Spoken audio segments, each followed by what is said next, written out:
Yeah, so I guess it's best to start with definitions. And so I've done a lot of research showing how price inflation correlates with increases in broad money supply, although there are some exceptions. And so generally, there's monetary inflation, which is just an increase in the broad money supply, especially on a per capita basis. Then you have price inflation, which is basically the prices of things, usually commodities, but it trickles up to everything else, prices, wages, things like that going up. And then you have asset price inflation, where if you have a lot of money supply growth, but you manage to keep, say, commodity inflation low because maybe there's a lot of commodity abundance at that time, then that can instead translate into asset price inflation, where we pay more for the same stock. Basically, we're paying to pay more for the same stream of earnings in a stock than we otherwise would. And basically, it can kind of cause bubbles in financial assets. And so, the last decade, we're at the stage where monetary inflation was moderate. It wasn't low, but it wasn't super high either. And because if you look at broad money supply rather than just base money, so a lot of people look at the base money charts and it just goes like parabolic, but broad money supply was growing at kind of a moderately high pace. And because we were in a period of commodity abundance, a lot of that increase translated into asset price inflation instead. But now, as we go into the 2020s, money supply growth has accelerated in many parts of the world, especially developed markets who've had more kind of fiscal space to do some of the fiscal activities they wanted to do, with the United States and Canada being among the highest in terms of, say, year-over-year percent change in broad money supply. And because our commodity markets are a little bit tighter than they were over the past decade, and because of this how quickly M2 is rising, we're starting to see bottlenecks in different sort of supply chains or commodities, and so that translates more towards actual price increases, where commodities go up, wages can go up, and basically shipping costs can go up, all sorts of things can trickle through, and you find yourselves with these periodic shortages. And so generally what you see is that the past two inflationary decades of the past century were the 1970s, the 1940s. And if we go back further than that, we can find the World War I inflations. Like the United States had big inflation in the 1910s, and of course Germany had the big hyperinflation in the next decade. But if we just look at the past two ones, the 70s were characterized by rapid increases in the broad money supply and an oil shock, so an oil embargo. And so that caused that combination of commodity scarcity with rapidly rising money. And then the 1940s, of course, you had fiscal-driven inflation, and you had various commodity shortages related to the war. We even started making, pennies out of a different material because we needed the normal material for the war effort and things like that. Basically, all the little details, you need to get all the commodities you could.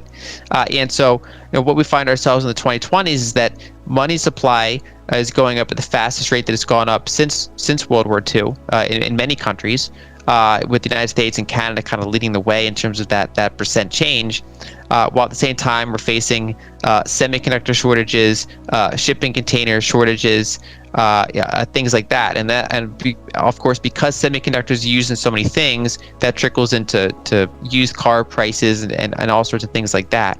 And so my overall base case for the 1940s, in the 2020s, is it looks somewhat like the 1940s in the sense that you have these periodic spikes of inflation based on fiscal expansion. So based on fiscal-driven money supply going up, which means you're running large deficits to basically pump up the money supply, which is different than, say, the 1970s, which was more so bank lending based. And so if you look at the 1940s, you had three really big inflationary spikes. And you could call them transitory in the sense that it didn't keep. It's not like inflation kept just getting worse and worse and worse. It'd have these really big spikes and then it would calm down. However, it never like those prices never came back down. They just kind of went up and they had a new plateau, and then they went up again and they had a new plateau. And I see the 2020s playing out similarly, where you could have these periods of inflation that reach some eye-popping numbers compared to what we've had in the past 10, 20 years, but then they cool over and some of those bottlenecks get resolved. But then if they do another big round of fiscal stimulus and kind of the next cycle, you can get another spike in inflation and that can cool off. But each time the prices in general are just kind of hitting new plateaus. And there's there will be some areas like, say, lumber, that get really silly high and they'll come back down. Whereas if you look at like a broad set of prices, those will generally be elevated after each one of those bursts of inflation. Well, it's I mean, you already talked about the definition of inflation, but it seems to me that some institutions like central banks or other economists we witness an inflation of theories of inflation. Well, yeah, basically everyone has an idea of how it works. And so that's actually, I wrote like a recent article because I wanted to find correlations and find causes and kind of look through the history books and find out, where it comes from. And basically it's one of those things. There's that parable of like three different people are like blindfolded and they're touching like an elephant, and they're all touching like a different part. Like someone's touching the tusk and someone's touching the ear and someone's touching like the skin, and they're all describing something that sounds totally different, but really they're just each describing a small part of what it is. And so I think that's the biggest risk that economists or forecasters have, is that they can be wrong without they're what they said might not be wrong, but it's just incomplete. And so that's always kind of the most challenging part of economic forecasts, is that one or two missing variables can change the direction, even if like say the 5 variables you were looking at ended up being correct. And so I think it's really important to step back and try to have the biggest possible umbrella framework, and then kind of monitor that going on, and then test it. Like basically see if it's playing out the way you thought, and if it's not, then you quickly back up and say what variable am I missing, what is deviating from what I thought, and how can I adjust to compensate for that. Or if it is working, then that's a good feedback for the theory, and then you just got to keep monitoring to make sure things don't change. So if I take your analogy further, would you say that the ones that are basically the pilots and behind the wheel of all those institutions like central banks and also like governments through their fiscal policies are actually blindfolded behind the wheel? I think partially. Yeah, I think they have some of the answers, but not all the answers. And so if you look at their meeting minutes, I mean, they're often, kind of figuring things out like anyone else is. And kind of just saying like, we don't know how it's going to play out, but here's what we're thinking. And so there's certain things you can't say kind of publicly, that because it's somewhat of a political role. It's supposed to be independent. There's still a political element to it. And so kind of like how politicians don't necessarily say what they mean, you have kind of a similar situation with central bankers, where they don't want to be the cause of things. So they don't want to. If they talk about high inflation, that can be self-fulfilling, and so they always are kind of playing things down and kind of looking towards the median, rather than kind of stoking up whatever extremes that things could go in. They're always trying to kind of push back to that middle. Yeah, it's for example. When Jerome Powell says we're going into temporary inflation, he's not going to say, "Hey, markets, please panic. We're actually into inflation." So that's pretty obvious. But he also, in the meantime, is kind of like burying down Milton Friedman by saying that supply has nothing to do with inflation in one way or another.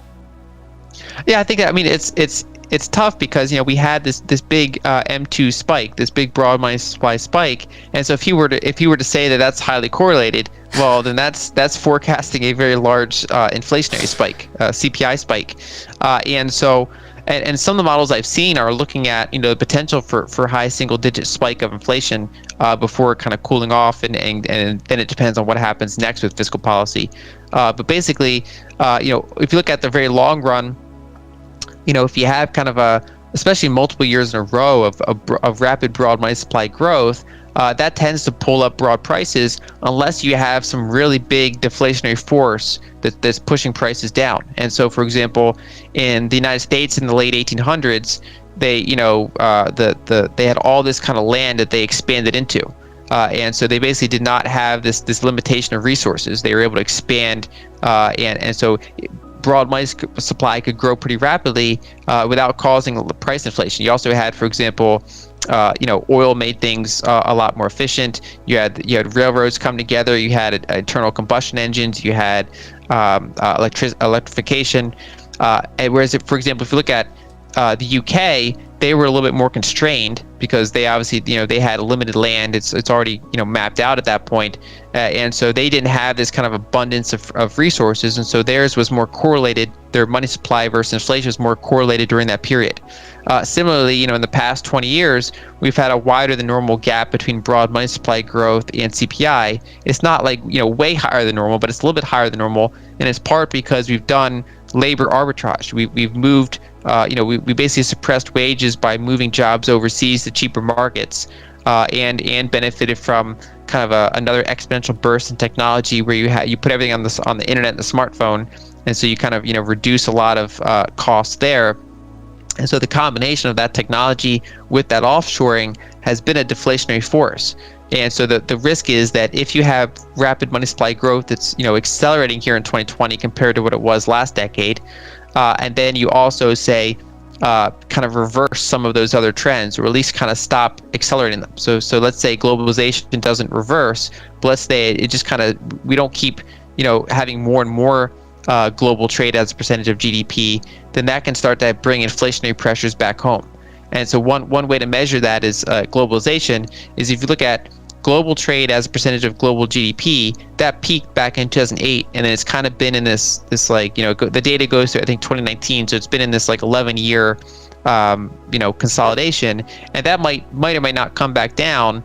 But if it just stops going up, then basically we've kind of reached peak globalization roughly, and so that's hard to keep kind of exporting that inflation elsewhere, and so that's where you can potentially get more inflation in developed markets.